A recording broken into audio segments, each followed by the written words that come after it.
U.S. President Joe Biden and Chinese President Xi Jinping spoke for nearly 2 hours Friday morning in a video call where the White House said the two world leaders discussed Russia's invasion of Ukraine. Chinese state media said Xi underlined that such conflicts were in no one's interest. The call comes amid U.S. warnings that Moscow had asked Beijing for military and economic assistance as the war drags on and sanctions cripple the Russian economy. Russia denies making the request, and China said the reports were false. Beijing has so far declined to criticize the Kremlin over the invasion. China and Russia last month announced a new strategic partnership, and Washington is worried that China could help Russia circumvent economic sanctions.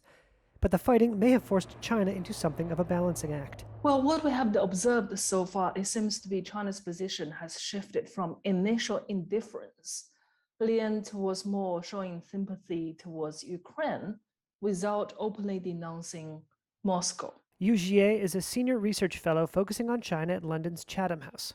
So China is really hoping out of this crisis they'll be able to maintain that fine balance. But however, the fine balance will be very difficult for Beijing to maintain anyway at the end of the day. That Beijing, because bogged down by the international pressure, that Beijing will have to show some stance and to show its capability as being a responsible power in this case. The fighting in Ukraine has added a new front to a U.S. China relationship already at its lowest level in decades. Just before the phone call, China sailed an aircraft carrier through the sensitive Taiwan Strait, shadowed by a U.S. Navy destroyer.